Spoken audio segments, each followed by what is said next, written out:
الحمدللہ رب العالمین والصلاة والسلام علی رسولہ الکریم۔ اگر آپ نے صفیہ رضی اللہ عنہا کا پچھلا پارٹ نہیں دیکھا ہے تو پہلے آپ وہ دیکھیے۔ کچھ وقت کے آرام کے بعد محمد صلی اللہ علیہ وسلم اپنی بیٹی کے گھر تشریف لے گئے اور اپنے چہیتے نواسے حسن اور حسین رضی اللہ عنہما سے ملاقات کی۔ اس کے بعد وہ اپنے تمام اہلیہ کے گھر گئے اور ان کی خیر خبر لی۔ انہوں نے عائشہ رضی اللہ عنہا کے برتاؤ میں ایک اجنبی سی دوری محسوس کی، مگر اس وقت انہوں نے نظر انداز کرنا ہی بہتر سمجھا۔ عائشہ رضی اللہ عنہا کچھ وقت کے بعد نئے دلہن سے ملنے حریثہ بن نعمان انصاری کے گھر گئیں۔ محمد صلی اللہ علیہ وسلم نے پھر ان سے صفیہ رضی اللہ عنہا کے متعلق رائے مانگی۔ عائشہ رضی اللہ عنہا، جنہیں ابھی بھی فطری جلن محسوس ہو رہی تھی، روکھے انداز میں جواب دیا کہ انہوں نے یہودن کو دیکھا۔ محمد صلی اللہ علیہ وسلم نے ان کی ہلکی سی تنبیہ کی، یہ کہتے ہوئے کہ صفیہ رضی اللہ عنہا کو یہودن کے تخلص سے مخاطب نہیں کرنا ہے کیونکہ انہوں نے اسلام قبول کر لیا ہے۔ عائشہ رضی اللہ عنہا اور حفصہ رضی اللہ عنہا گہری دوستیں تھیں اور حفصہ رضی اللہ عنہا ہی تھی جن پر عائشہ رضی اللہ عنہا کو اعتماد تھا۔ دراصل یہ عائشہ رضی اللہ عنہا کی گہری محبت تھی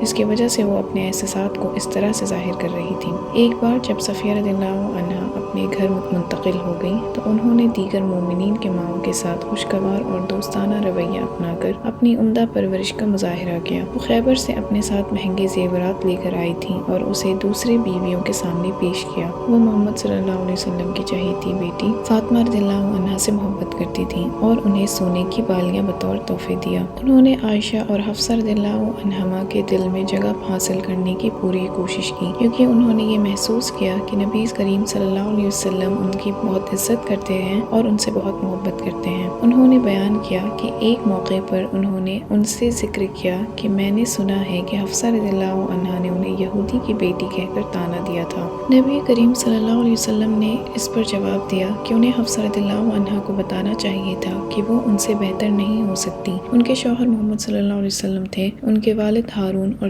چچا موسیٰ علیہ السلام تھے۔ ایک اور موقع پر عائشہ رضی اللہ عنہا نے صفیہ رضی اللہ عنہا کے بارے میں نہایت تضحیک آمیز لہجے میں بات کی۔ نبی کریم صلی اللہ علیہ وسلم نے انہیں بتایا کہ اگر انہوں نے جو الفاظ استعمال کیے ہیں وہ سمندر میں پھینک دیے جائیں تو وہ اس کے پورے حصے کو طلب کر سکتے ہیں۔ صفیہ رضی اللہ عنہا کے متعلق سے صحیح بخاری میں ایک واقعہ مذکور ہے۔ رمضان کے آخری عشرے میں جب رسول اللہ صلی اللہ علیہ وسلم اعتکاف میں تھے، آپ صلی اللہ علیہ وسلم کی عیادت کے لیے حفصہ رضی اللہ عنہا تشریف لے گئیں۔ اس کے بعد جب وہ جانے کے لیے اٹھی تو وہ بھی ان کے ساتھ اٹھ کر باہر آ گئے۔ انصار میں سے دو نے انہیں وہاں ان سے باتیں کرتے دیکھا اور سلام کیا۔ محمد صلی اللہ علیہ وسلم نے انہیں روکا اور انہیں سمجھایا کہ جو خاتون ان کے ساتھ وہ ان کی زوجہ ہیں اور وہ ان سے ملنے کے لیے آئی ہیں۔ انہوں نے اللہ کی حمد و ثنا میں کہا، سبحان اللہ یا رسول اللہ، اور وہ پریشان تھے کہ انہیں اپنے اعمال کی وضاحت کرنے کی ضرورت محسوس کرنی چاہیے تھی۔ انہوں نے جواب دیا کہ شیطان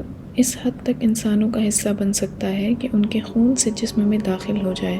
انہوں نے مزید کہا کہ وہ نہیں چاہتے تھے کہ شیطان ان کے دلوں میں بدگمانیاں بوئے۔ آج کا یہ پارٹ یہیں ختم ہوتا ہے، پھر انشاءاللہ اگلے پارٹ کے ساتھ ہم ضرور حاضر ہوں گے۔ تب تک کے لیے آپ 1 پارٹ 2 پیس کی پچھلی ویڈیوز دیکھتے رہیں۔ السلام علیکم ورحمۃ اللہ وبرکاتہ۔ جزاک اللہ خیرن۔